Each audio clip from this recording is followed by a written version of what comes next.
Good evening and welcome to Trending Tonight, the only show on primetime television where we care to explain the news behind the trend. And of course, the biggest trending story today has of course been Kangana Ranaut and the action that has followed. So the question that we ask, you can see that this is a clear case of Kangana versus Sena.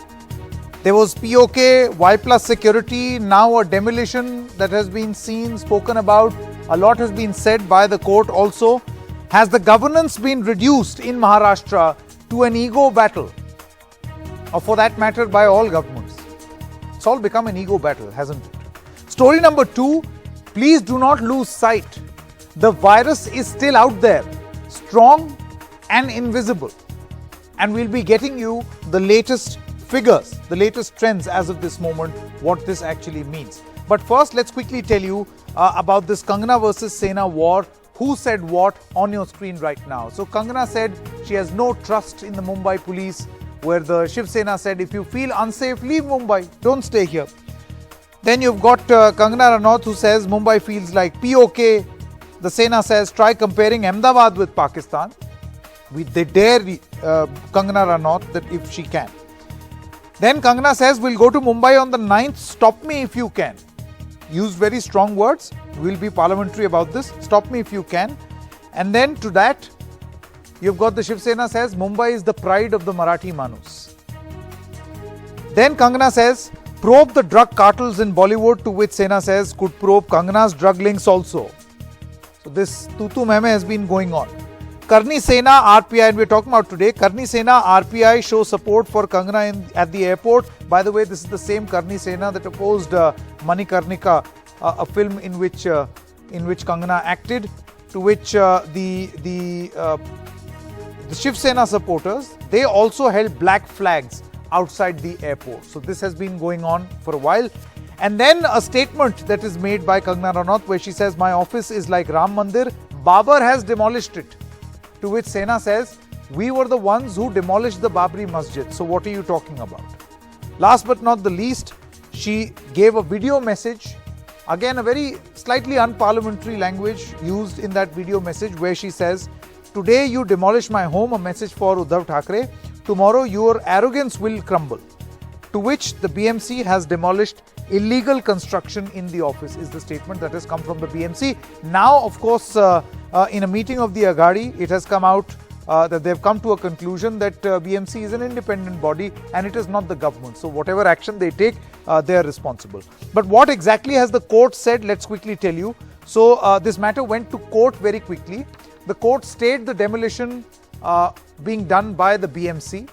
What exactly did they say in their order when they stayed the demolition of the BMC? They said that the BMC action smacks of malified intention. It went on to say, will the BMC act with similar swiftness against numerous unauthorized constructions? Sketch and the drawing in the BMC's stop work notice was extremely unclear. Civic body was trying to waste time of the court and in the meantime complete the demolition as well.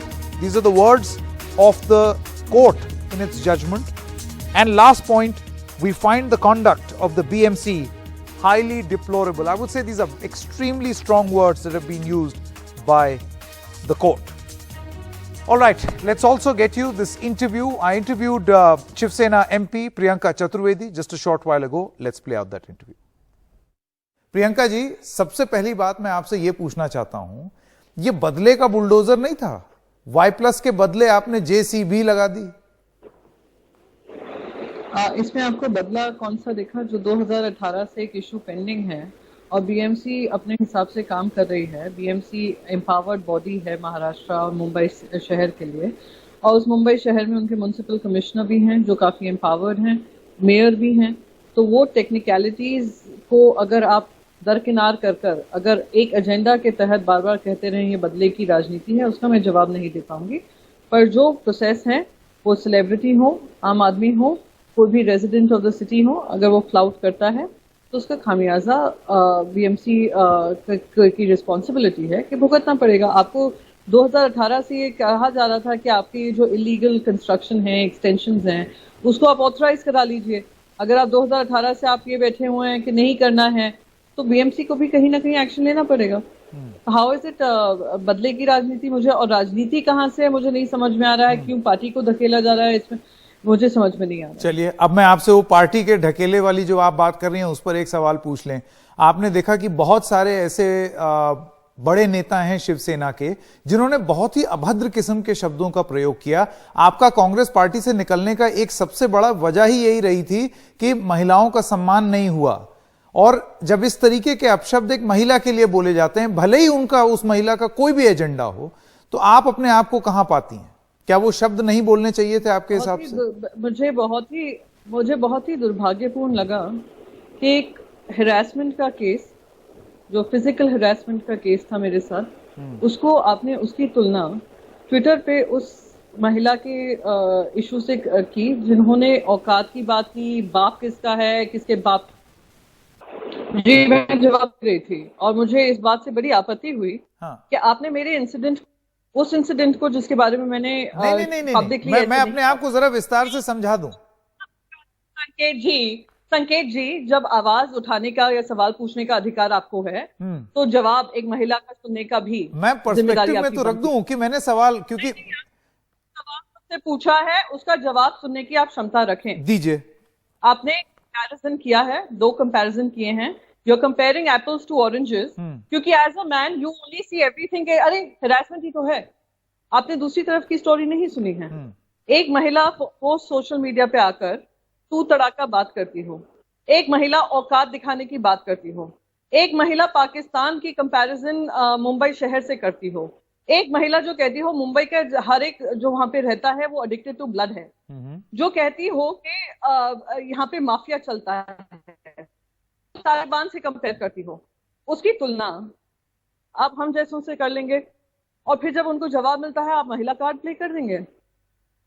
I am sorry संकेत जी, आपको I think खुद को आत्मचिंतन करना पड़ेगा इस सवाल नहीं, अब आपने अपना जवाब दे दिया। अब मैं अपना सवाल दोबारा पूछना चाहता हूं। आप मुझे बताइए कि क्या संजय राउत ने जो शब्द प्रयोग किए, आप खुद महिला सशक्तिकरण के बारे में बहुत बात करती हैं, आप बहुत मजबूती से बात सामने रखती हैं, मैं आपसे जानना चाहता हूं क्या वो बयान सही था? मैंने उसका जवाब मैंने अभी आपको दिया है कि उसका जवाब खुद संजय राउत जी दे चुके हैं।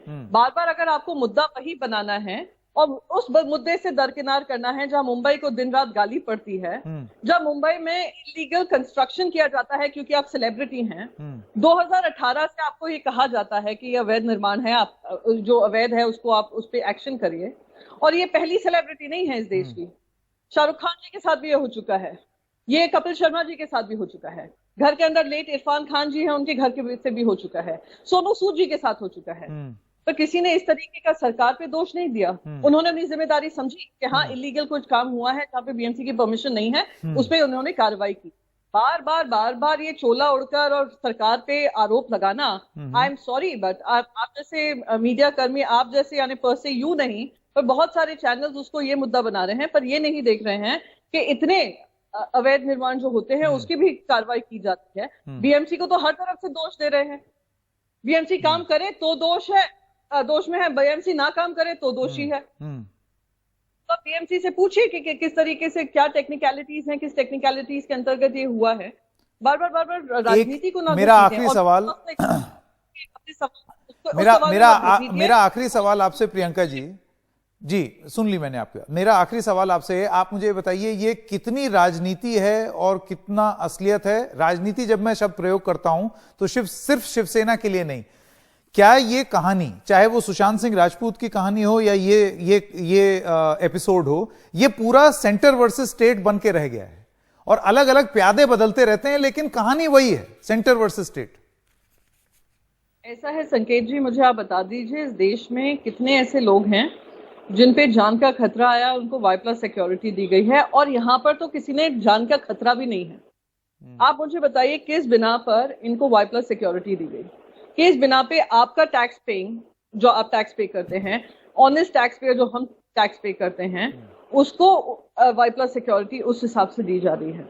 मुझे ये पता करना है कि आज हर तरीके से, अब प्राइवेट सिटीजन हो, सेलिब्रिटी हो, आपने अवैध काम हुए हैं आपके घर के अंदर या ऑफिस के अंदर, वो बीएमसी अपना काम करेगी? उनपे उंगली उठाना और अपनी राजनीति करना ये भारतीय जनता पार्टी इस बात पे चुप्पी रखना कि उन्होंने पाकिस्तान की तुलना मुंबई से की। उन्होंने कहा every resident of Mumbai is addicted to blood. उन्होंने मुंबई पुलिस कमिश्नर के फेक स्क्रीनशॉट शेयर कर सामने रखे। इसमें राजनीति हम नहीं कर रहे हैं। हम अगर अपनी शहर की लड़ाई लड़ रहे हैं, इसमें राजनीति नहीं है। ये वो शहर है जिसने 26/11 जैसा आतंकी हमला, पाकिस्तान से प्रस्तुत हुआ हमला देखा है, झेला है, सहन किया है। और इसी मुंबई पुलिस ने लड़ा भी है। बारे में आप पाकिस्तान कह दो, आप हमें तालिबान कह दो, आप हमें हर तरीके के नहीं, शब्दों का चयन ठीक नहीं था। जो पूरी बात की जा रही है वो यही है कि ना शब्दों की चयन संजय राउत का ठीक था, ना कंगना रनौत का। प्रियंका जी, जी प्रियंका जी, आपका बहुत बहुत धन्यवाद।